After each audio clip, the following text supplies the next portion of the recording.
Rainen dancha. Mamasinna nene narano. Tunga ne fasakano. Tantera kanesi rapuno. Yetia tanta krentan. Beone nujane sana. Abelong kotane. Takne milane senenoranska.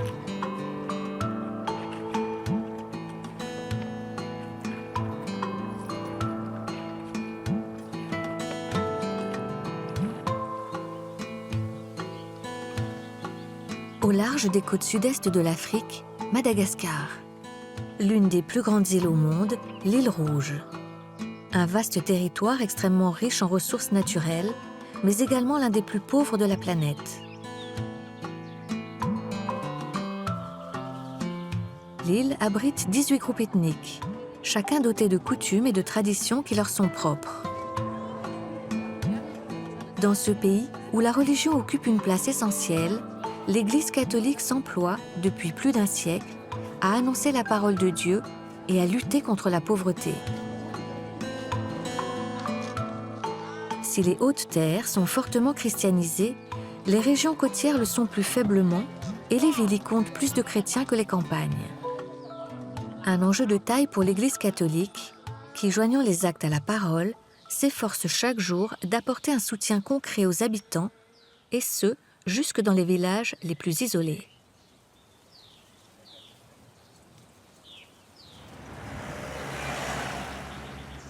À l'est de Madagascar, celle que l'on surnomme la côte des cyclones est l'une des régions les plus enclavées de l'île.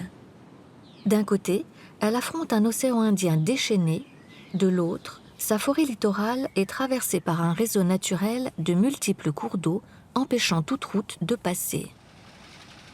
Nous sommes au cœur des Pangalanes. Dans les villes et villages qui bordent le canal, l'Église catholique est une force de développement social, économique et humain.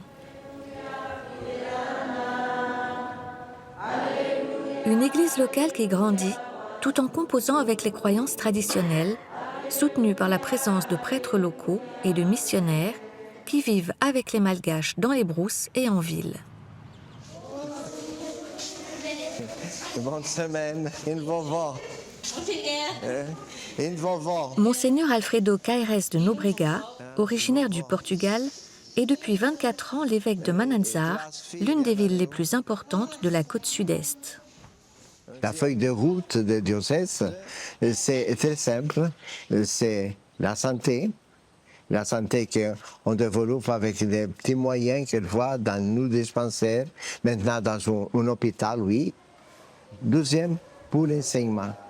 On a des milliers d'élèves, mais on a presque 1,5 million d'habitants dans cette diocèse. Et on est loin de répondre à la nécessité qu'on a. Allez, des volontaires. Nous avons une attention spéciale dans ce qu'on appelle développement. En malgache, il y a un terme très intéressant que c'est fivoiran, c'est évoluer. Évoluer de l'intérieur pour l'extérieur. Nous avons la préoccupation de développer dans la personne totale, ce que le malgache dit à Rabatana, Rasaina, Rapanai, dans le corps, dans l'esprit et aussi dans la vie spirituelle.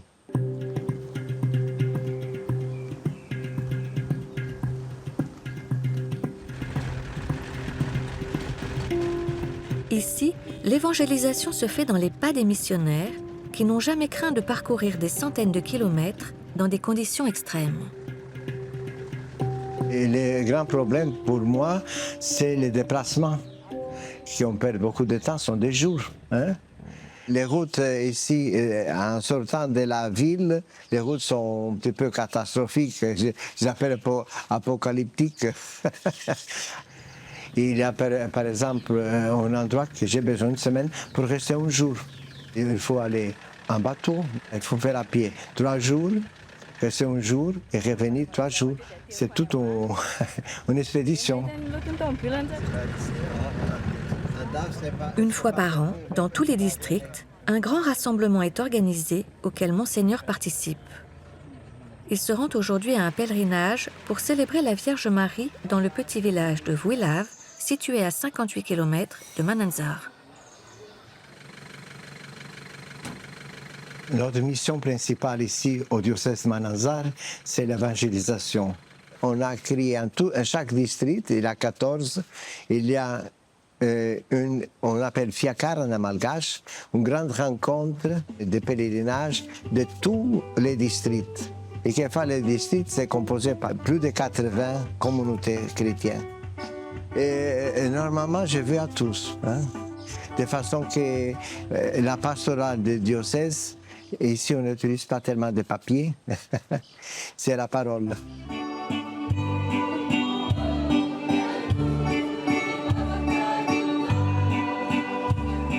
Pour moi, c'est important, ça fait partie de ma façon d'exprimer ma pastorale, de proximité, d'être proche des gens. Ils ne viennent pas tous, mais ceux qui peuvent marcher, il y a beaucoup qui viennent. L'unique personne qui sont venues en voiture sont nous, le reste c'est tout à pied. Il y a des 50, 60 km, c'est un petit peu difficile pour les gens.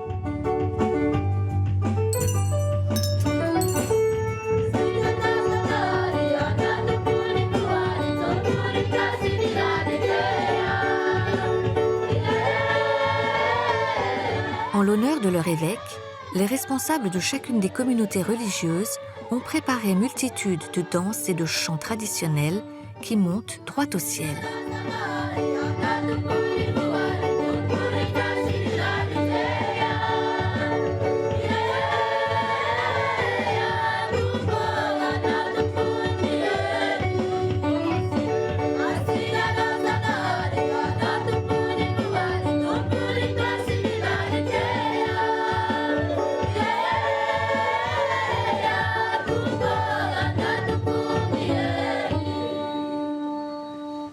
Et cette année, nous prions avec Sainte Thérèse de l'Enfant Jésus pour nous donner un esprit missionnaire pour aller partout, porter la parole de Dieu.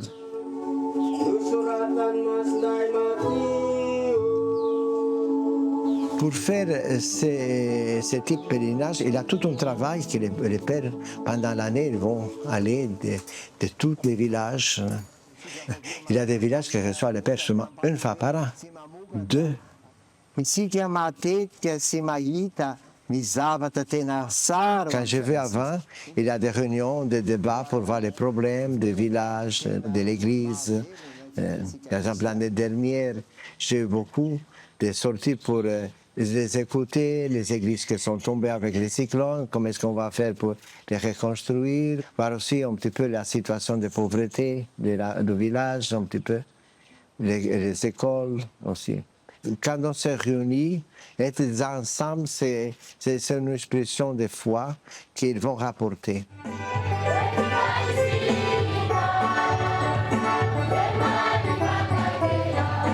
Dans la région, une centaine de milliers d'habitants seulement, sur 1,5 million, ont reçu le baptême.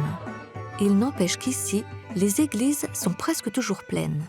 Il y a une ferveur religieuse un petit peu contagieuse. Il y a ceux qui sont déjà dans l'église, hein, ont reçu les sacrements. Et il y a des autres qui sont là. Peut-être la moitié ne sont pas encore baptisés. Mais avec la pression et la vie des autres, ils se sentent déjà église. Ils ont ferveur comme les autres. Ils vivent la vie de la communauté. Ils sont là pour les fêtes. Ils sont là pour la prière même tous les dimanches. Et ils font la route avec nous. Et peut-être, un jour, ils vont recevoir les sacrements. Peut-être non.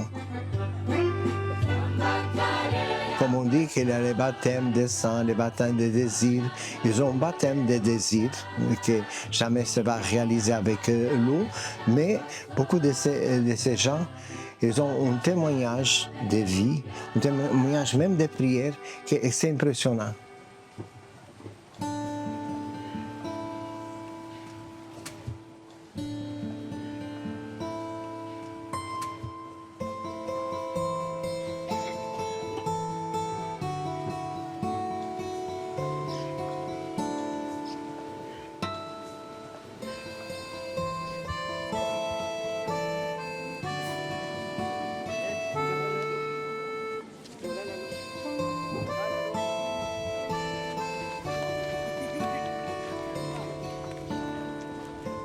Aujourd'hui, environ la moitié de la population de l'île Rouge est chrétienne, soit catholique, soit protestante. S'ils sont monothéistes et vénèrent un dieu unique, le dieu créateur, Zanahari ou Andriananahari, les Malgaches gardent tout de même un lien très fort et une vénération pour d'autres divinités appartenant principalement au monde de la nature, et pour les ancêtres, les défunts, qui ont un rôle de protection et d'intermédiaire auprès des entités supérieures.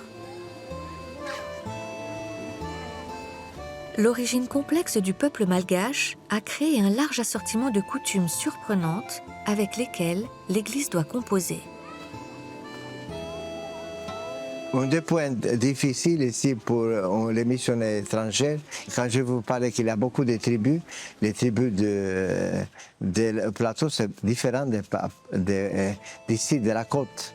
Alors les missionnaires doivent s'habituer un petit peu à les coutumes locales. Un point important de l'évangélisation est de savoir vivre avec et pas seulement condamner.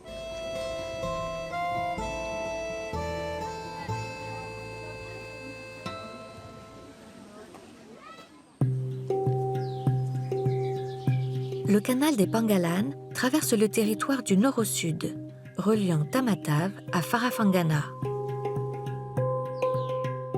En 1896, pour faciliter le transport des marchandises et contrôler la région, les colonisateurs français font creuser, par les indigènes, dans la sueur et le sang, une route navigable de 665 km, le canal des Pangalan. En l'absence de route, les canots publics sont le moyen de locomotion privilégié par les habitants de la région pour rallier les nombreux villages bordant le canal. Véritable route maritime, cette voie d'eau douce relie lacs et rivières de la côte Est à quelques encablures de l'océan bien trop dangereux.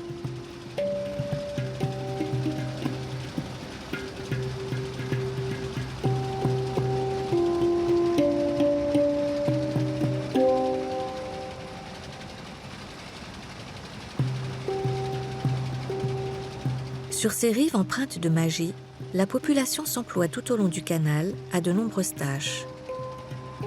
Agriculture, pêche, élevage, transport de marchandises.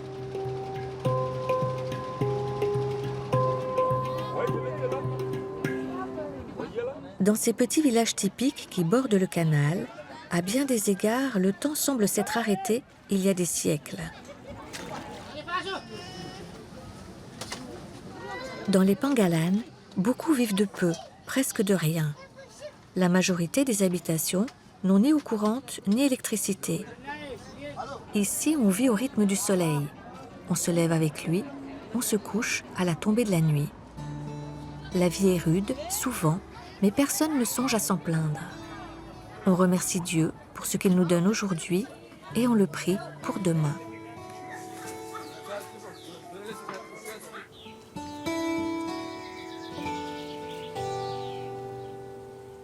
À une centaine de kilomètres de Mananzar, Nousvark est une commune rurale de 10 000 habitants à laquelle on accède uniquement par voie d'eau. Tiafao, 72 ans, vit avec son épouse dans 2 maisons traditionnelles, l'une réservée à la cuisine, la seconde au couchage. Je suis cultivateur. Je cultive du riz, du canne à sucre, du vanille. J'aime la vie ici. Parce qu'il y a des rizières pour moi, des terres à cultiver pour nous.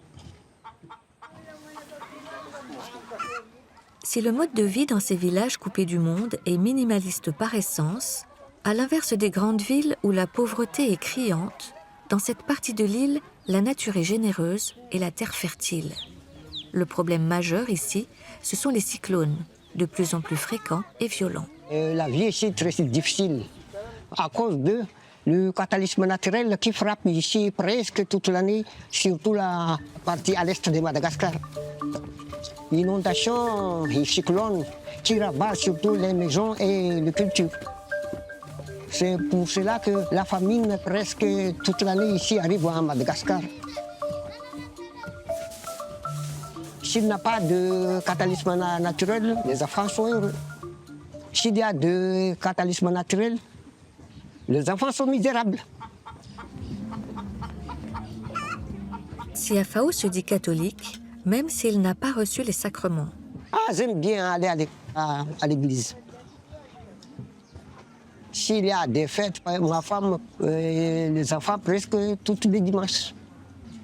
Ma femme ici est baptisée, mais moi, je n'ai pas baptisé. On a réfléchi un peu. Siafao est né et mourra à Nousvark, tout comme son père avant lui. Ah, j'aime ce pays. Ça, c'est mon patrie. Rester ici parce qu'il y a des cimetières ici pour ma famille. Ça, c'est Brindy. Augustin, 38 ans, habite la maison d'à côté. Père de 2 garçons de 18 et 25 ans, il vit seul depuis le départ de sa femme. Cette maison, je l'ai construite tout seul, à la force de mes bras. Je dors et je mange ici, et pour se laver, comme il n'y a pas de douche, on se débarbouille avec une bassine d'eau. De toutes les façons, on n'a pas d'argent pour avoir une grande maison avec de l'électricité. Si on a froid, on fait du feu. Pour vivre, je cultive du riz, du manioc et des patates. C'est difficile parce qu'on fait tout à la main avec une bêche et un couteau.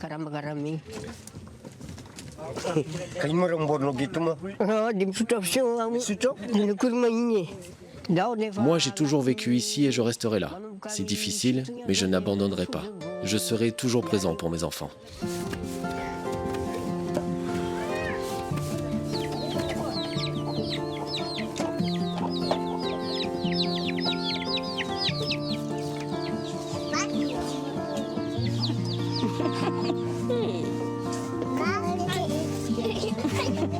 À quelques maisons de là, Jacqueline, 66 ans, mère de 5 enfants, élève 4 de ses petits-enfants. 2 de mes enfants, une fille et un garçon, sont décédés. Mes petits-enfants sont gentils et ils sont toujours heureux avec moi. Ils me considèrent comme leur maman. C'est la petite fille de Jacqueline, Nan, 12 ans, qui l'aide à faire vivre la famille. À l'inverse des garçons qui sont inscrits à l'école publique, Nan n'est pas scolarisée. Ça me rend triste de ne pas pouvoir être avec mes amis comme les autres. Mais avec le manioc, je n'ai pas le temps de jouer parce qu'on fait ça toute la journée. Le problème ici, c'est le manque d'argent. Sinon, je suis heureuse. Le plus important dans la vie, c'est la présence des enfants et des petits-enfants. Ils me rappellent le souvenir de mes enfants disparus.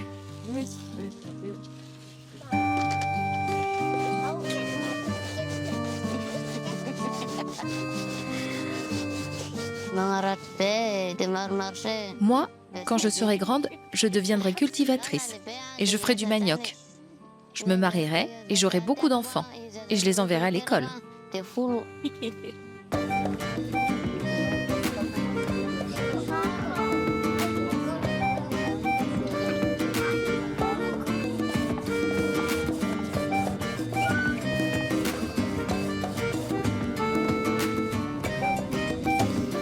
À Madagascar, le travail des enfants est largement répandu. La lutte contre la déscolarisation est l'un des défis majeurs de l'Église catholique, qui a fait édifier de nombreuses écoles partout dans la région. À Nousvark, la congrégation des sœurs Jeanne de Lannou est en charge de l'école Saint-Joseph.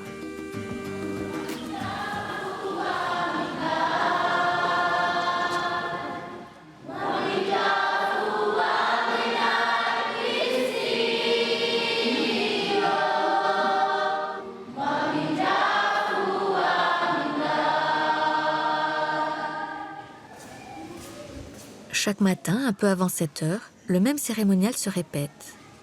Les élèves se succèdent dans la grande église située à 2 pas de l'école pour un temps de prière avant de débuter une longue journée d'études.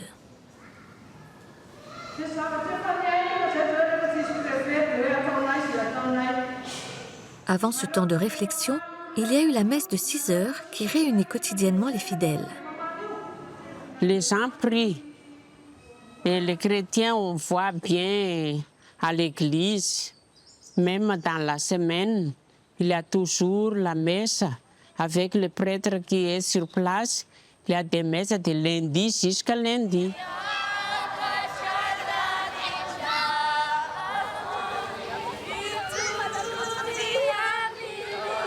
L'église catholique Saint-Joseph compte plus de 1000 élèves, depuis les classes maternelles jusqu'au baccalauréat.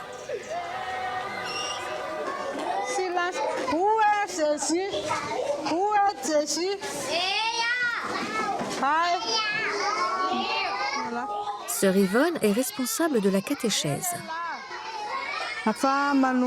En maternelle, ce sont des chants.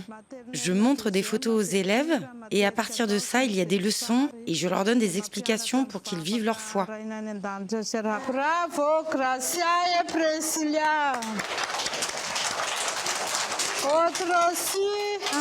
Les enfants sont intéressés, je le vois, parce qu'ils posent de nombreuses questions. Ceux qui ont une foi différente sont d'autant plus intéressés parce qu'au départ, ils n'y connaissent rien du tout. Je dis à la joie au cœur, dis merci. Je dis à la joie au cœur, dis merci. Je dis à la joie. L'école catholique accueille des élèves de toutes confessions car sa réputation n'est plus à faire. Dis merci. Introducing. What is introducing? A class, listen to me. Introducing oneself. For example, my name is Teacher Mian. Her name is Felicia. And the boy, no hair. And what the vocabulary? He's okay. His name is Edward. Okay? Yeah. I'll volunteer. Volunteer. Dans toutes les classes, quelles qu'elles soient, l'ambiance est studieuse.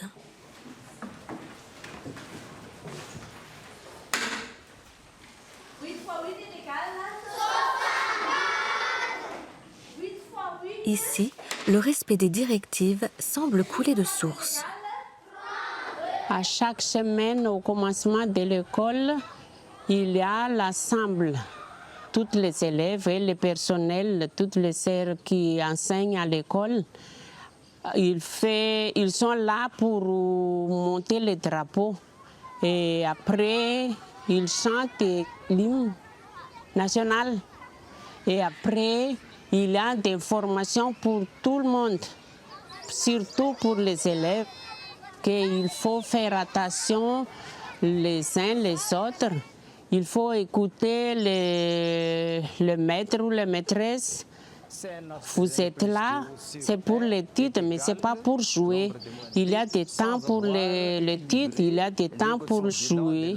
S'ils n'acceptent pas les disciplines à l'école, on donne des premières fois, attention, deuxième fois, à refaire, troisième fois. Si ça continue encore les bêtises, on renvoie les élèves. La peau est l'enveloppe souple et élastique qui recouvre notre corps. Vrai ou faux?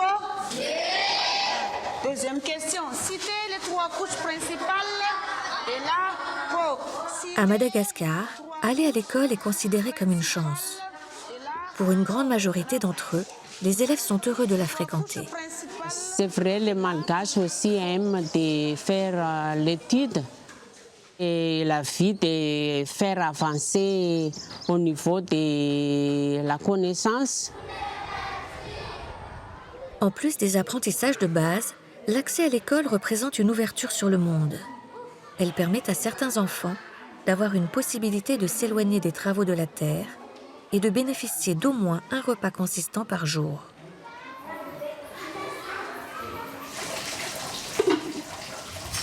C'est pourquoi il y a les cantines pour aider les enfants. On n'a pas tellement assez de nourriture et loin de l'école aussi, donc c'est difficile pour aller faire le va-et-vient de lundi jusqu'à vendredi. Donc il y a une sœur et une dame pour préparer le repas des enfants. C'est gratuit, mais l'argent ne peut pas finir tout de suite de faire le travail parce que nous, les sœurs, qui prendront part aussi pour s'occuper sur place les enfants.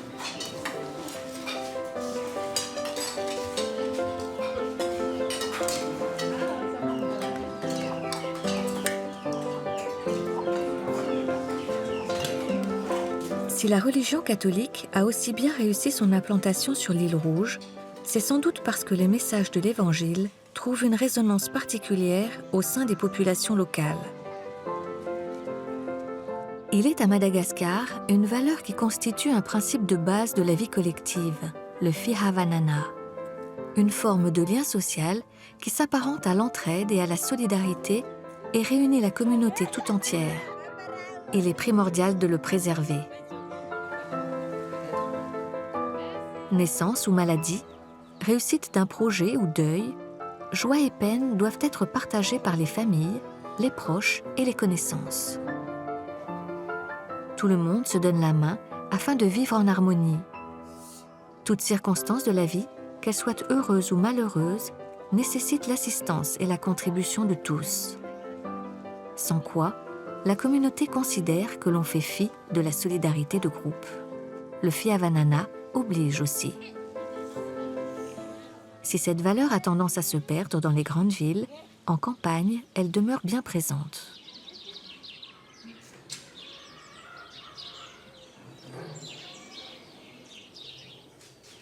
La congrégation des Sœurs Jeanne de Lanou compte 8 religieuses qui se consacrent à l'éducation et aux soins des malades. L'unité de la congrégation se maintient par la volonté de chaque sœur de vivre à la suite du Christ selon l'esprit de la fondatrice. Faire la volonté de Dieu et donc la voir en tout, aimer à la faire et la faire aimer. La vie y est réglée comme du papier à musique, au rythme des activités de chacune et bien sûr des prières.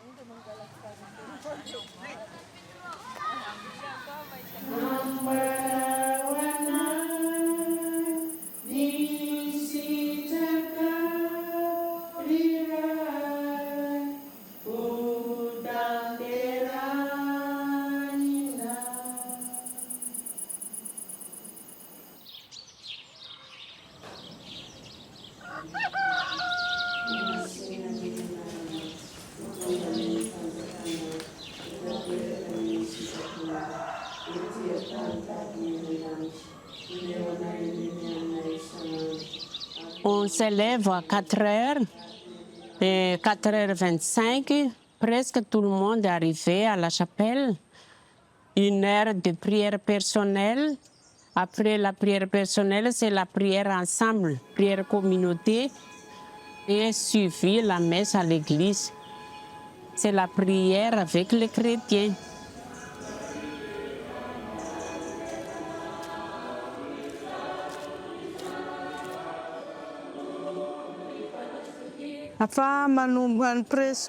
La prière améliore la vie de chacune et nous donne la force et le courage de comprendre Dieu et de vivre avec les autres, même si la vie en communauté n'est pas toujours facile. Moi, je suis heureuse ici parce que grâce à la prière dans la communauté, nous vivons dans l'entraide, l'amour et le respect. C'est comme une famille.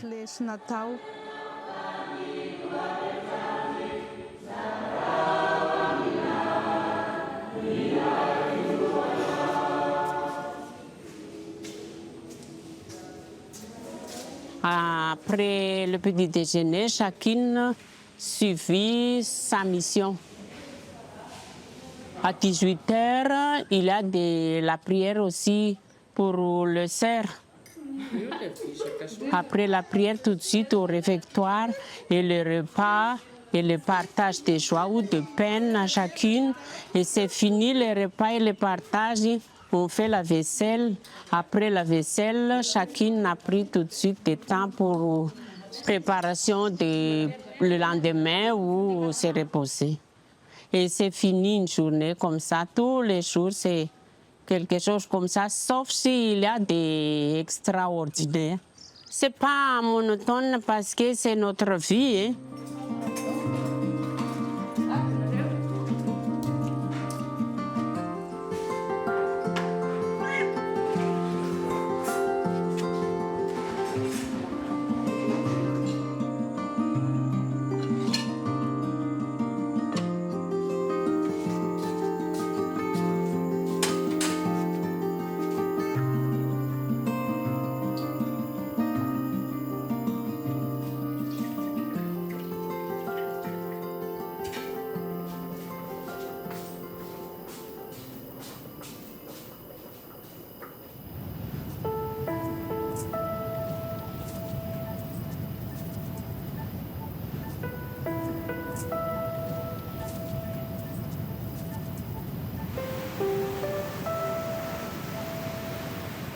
sur l'île, Dieu est partout.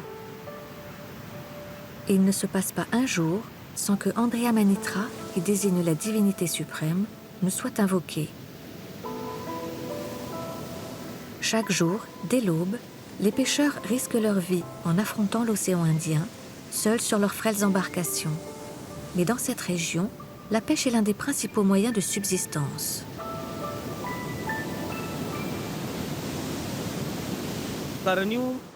Avant de partir, je prie oui, pour avoir la protection de Dieu et des ancêtres. J'aime la pêche, j'ai toujours fait ça.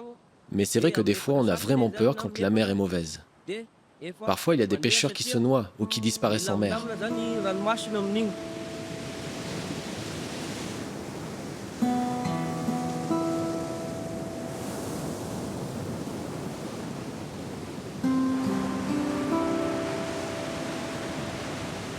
Certains parviendront à lancer leur filet un peu plus loin, au calme, tandis que d'autres seront contraints de rebrousser chemin.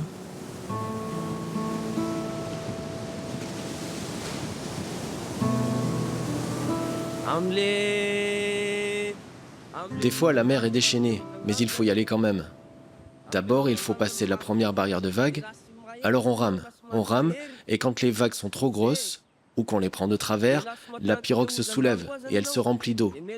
Alors il faut écoper tout en continuant à ramer. Là c'est dangereux parce qu'on peut se retourner.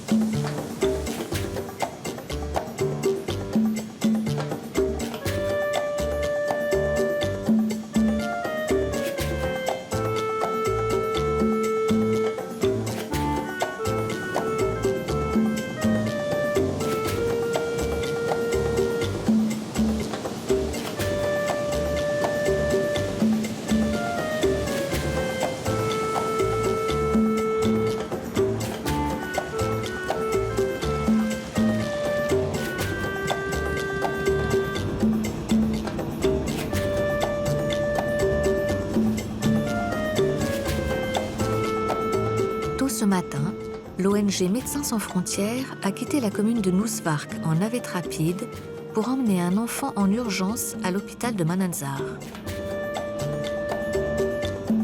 Tout comme l'éducation, la santé figure en première ligne parmi les priorités de l'Église catholique. À Madagascar, de nombreux habitants n'ont aucun accès aux soins, que ce soit pour des raisons financières ou géographiques.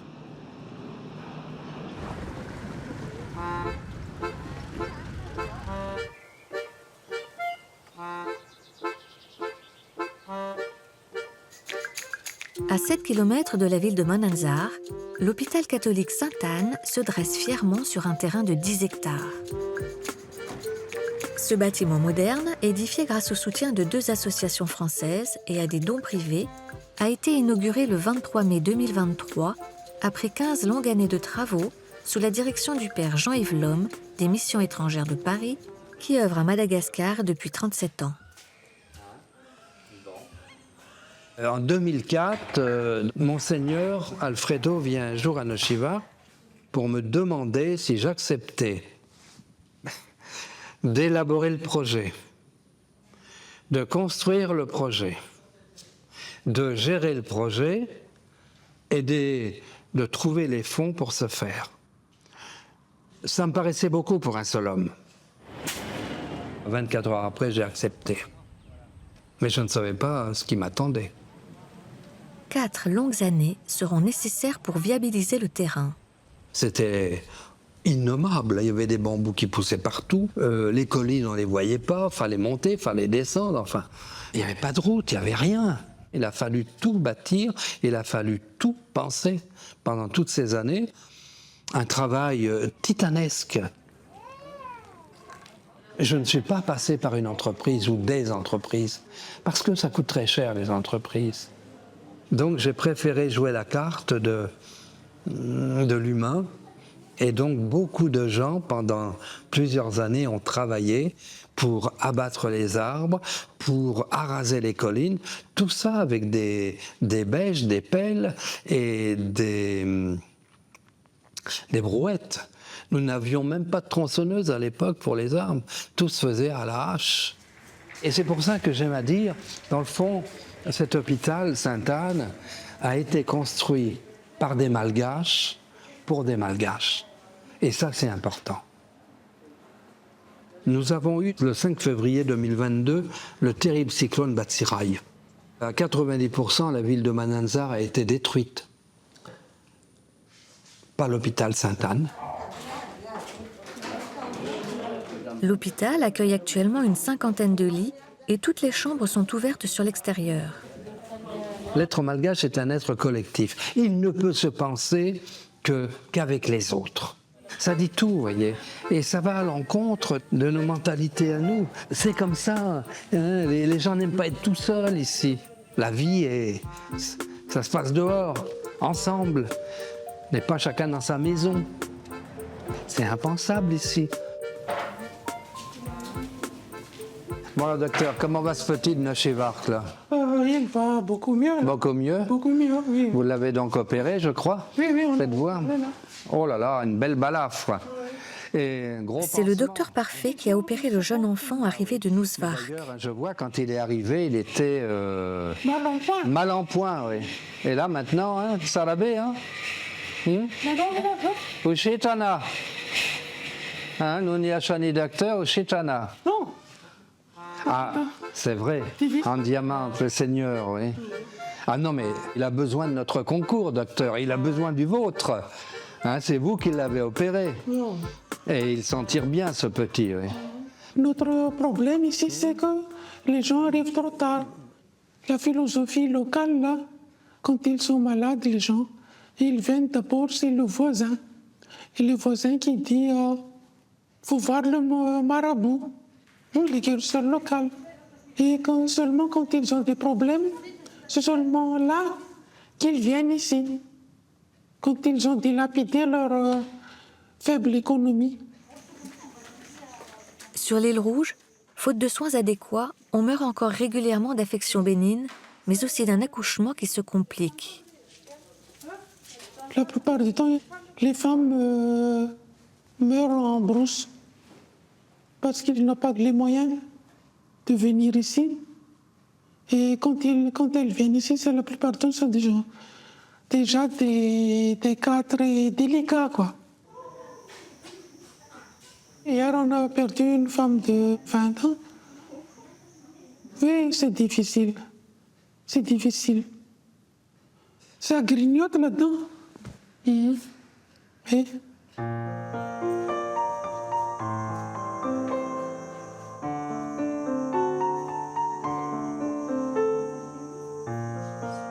Quand Monseigneur Alfredo dit, c'est un hôpital pour les pauvres, mais ça doit être un pauvre hôpital.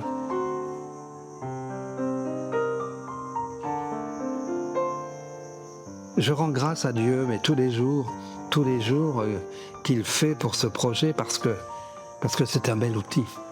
Ceci dit, j'ai une confiance indéfectible en la Providence. Il faut le dire, je n'ai jamais manqué d'argent pour continuer les travaux. En fait, tout est grâce. Pas toujours facile. Il y a des moments où il faut, je ne sais pas comment le dire, pas revenir dans les brocards, mais il faut... Parce que c'est pas toujours facile, mais bon, mais on y arrive.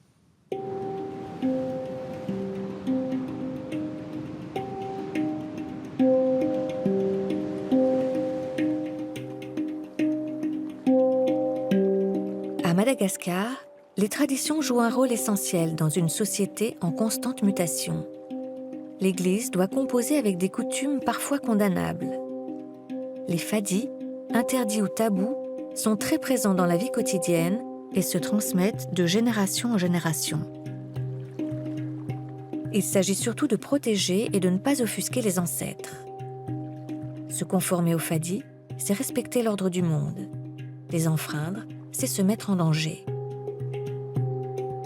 Ces interdits varient d'une région et d'une tribu à l'autre. Ils peuvent concerner des lieux, certains aliments, des rites, mais aussi des personnes. Dans la ville de Mananzar, les enfants jumeaux sont considérés comme tabous par 2 des 18 tribus et abandonnés ou pire, pire, exposés à la mort dès leur naissance. À l'origine de ce fadi, une légende tenace veut qu'accepter des jumeaux sous son toit entraîne mort et malédiction sur toute sa famille. Un centre d'accueil a été ouvert grâce à des dons par 2 Français, Gérard et Eliane Bouffet. Érigé sur 3 hectares, il comprend une école préscolaire et un centre de santé. Notre association qui se nomme Fanatenan a été fondée en 1996 et est née à partir de notre adoption d'enfants jumeaux. Bonjour les enfants. Bonjour. Comment allez-vous? Être mère, c'était le plus beau cadeau pour moi. Mais ce qui était le plus dur, c'était de voir qu'une mère n'avait pas eu le choix, qu'elle avait dû abandonner ses enfants à cause d'un tabou. Tu es sous la balançoire. Il y a des histoires qui disent qu'ils étaient mis dans des parcs à zébus, on les faisait piétiner. D'autres disent qu'on les enterre vivants, d'autres les laissent carrément sur les plages. Il y a des gens qui nous appellent maintenant parce qu'ils nous connaissent et on va tout de suite chercher ces enfants le plus vite possible pour pouvoir les sauver. Sur place, Chamira est la directrice du centre. Son objectif est de soigner, protéger et éduquer les enfants jusqu'à leur majorité ou de permettre le retour dans leur famille. Il y a un responsable social qui crée le lien entre les enfants et la famille. Et son rôle, c'est de convaincre la famille petit à petit de venir ici au centre pour visiter les enfants. Aujourd'hui, le centre accueille 108 enfants de 2 mois à 19 ans. Depuis bébé, ils sont là. Et nous, on les voit grandir. Et quand ils partent, c'est difficile. Mais que les parents viennent ici, les récupérer, c'est le but de Fanatenan. En plus de favoriser la réconciliation avec la communauté, le centre s'efforce de démontrer que le tabou qui pèse sur la gémellité est dépourvu de sens. La sensibilisation, nous sommes toujours là-dessus. 2 fois par an, on va soigner en brousse gracieusement les villageois afin qu'ils puissent comprendre que c'est grâce aux jumeaux qui sont tabous pour eux, qui sont soignés gratuitement et que ces jumeaux ne portent pas malheur, au contraire. Et là, ici, on a un CSB2. Et à chaque fois, on a 2 dentistes qui viennent et ces dentistes soignent toute la population au nom de ces enfants jumeaux qui sont rejetés. L'association apporte un soutien aux familles qui ont eu le courage de garder leurs enfants, car en pays Antabaok, braver le tabou des jumeaux, c'est être exclu par toute sa communauté. Sylvain et Sylvaine, aujourd'hui âgés de 18 ans, ont été déposés au centre 2 jours après leur naissance.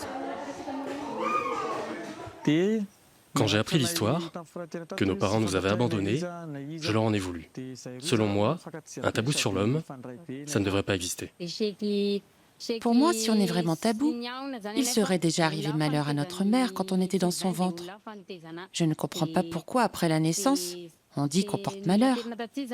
Si on n'avait pas été amenés ici tous les 2, je ne sais même pas si je serais encore en vie aujourd'hui. Grâce au centre, je suis là et je vis avec ma sœur.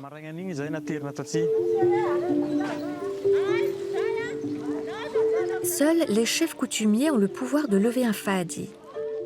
Wahao Mezi est l'un des 10 rois vivant à Mananzar. Il appartient à la tribu Antabaok où perdure cette tradition. Le fahadi des jumeaux existe depuis tellement longtemps, on ne sait pas vraiment la raison, mais juste que c'est une histoire de guerre. Quand les habitants ont fui la région par peur des adversaires, on a oublié l'un des jumeaux au village. Quand la mère est revenue chercher son enfant, les guerriers l'attendaient et l'ont tué. Alors on a dit que les jumeaux et leurs parents portaient malheur. L'un des fils du roi a eu des jumeaux aujourd'hui âgés de 14 ans. Depuis, il œuvre à faire disparaître ce tabou. Mais les croyances sont profondément ancrées. Dans la Fumba, la tradition, ça continue encore, mais l'Église et même les associations essayent d'éduquer, d'ouvrir l'esprit des Antabaok pour qu'ils ne rejettent plus les jumeaux, en disant que tout ça c'est du passé, c'est une autre histoire, qu'il faut chercher une solution pour garder les enfants. Les autres rois ont dit que j'étais exclu. Mais je suis prêt. Je veux garder mes petits-fils avec mon fils. L'enfant, c'est la richesse.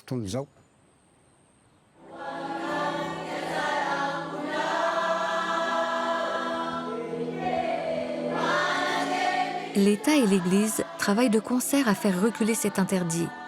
Mais les chefs coutumiers, garants du respect de la tradition, ont un poids considérable dans la société malgache.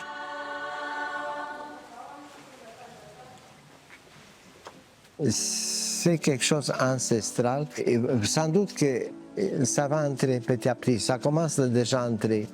Mais ce n'est pas en mettant les parents ou les chefs à la prison parce qu'ils n'accueillent pas les enfants qu'on va résoudre le problème, non. Condamner les coutumes pour condamner les coutumes parce qu'ils ne font pas comme j'ai fait, c'est parce que ce n'est pas bon. Hein? Mais, voilà, nous, annoncer vraiment la dignité de la personne. Et alors, il faut créer des conditions pour accueillir ces enfants. Hein? Nous faisons l'impossible de donner une réponse, mais on n'est pas en train de juger. Hein? On fera beaucoup de choses si on a le respect pour les personnes, même dans les coutumes. En 2018, l'association s'est lancée un nouveau défi, la construction d'un centre de formation agricole et rurale pour l'insertion socio-professionnelle de ces jeunes pensionnaires.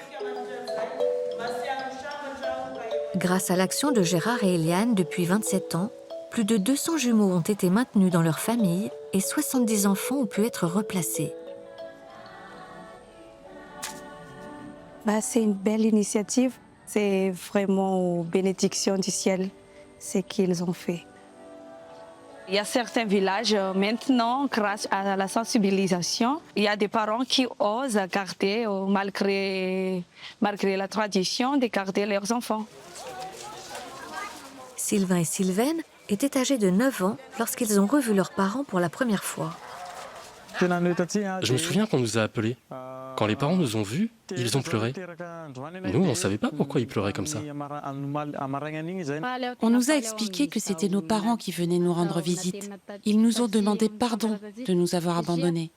Moi, j'étais contente, parce que je pensais que jamais nos parents ne viendraient nous voir. Un jour, j'aimerais retourner dans mon village natal et témoigner que même si on a été rejeté, on est devenu quelqu'un. Je trouve que c'est triste de ne pas grandir auprès de ses parents. Mais d'un autre côté, ça a été une opportunité pour nous, parce qu'on ne saurait pas qui on est aujourd'hui si on avait grandi ailleurs. Si on était resté au village, on n'aurait peut-être pas pu faire d'études. Plus tard, j'aiderais le centre, comme le centre l'a fait pour nous.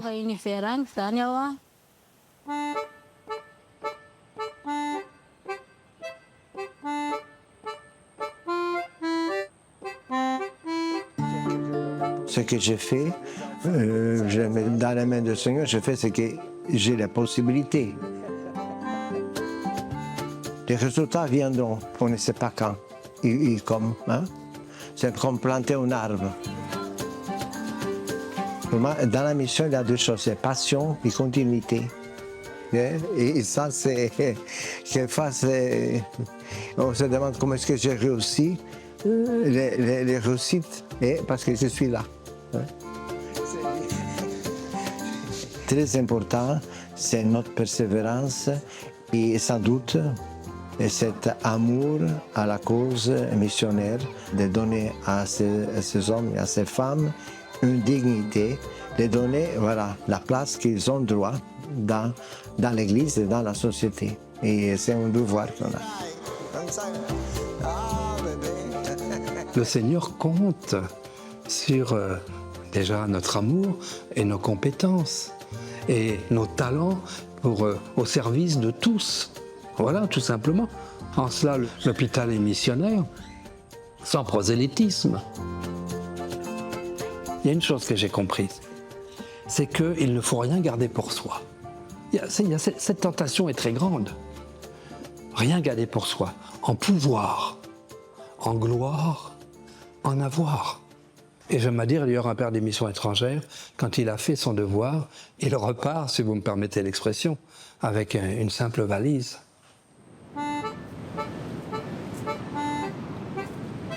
Des missionnaires qui, aux quatre coins de la terre sont porteurs de lumière. Hommes et femmes de foi et laïcs inspirés, tous tentent d'apporter leur pierre à l'édifice. Refusant à Madagascar la fatalité de la pauvreté, ils luttent pour rétablir plus de justice et d'équité.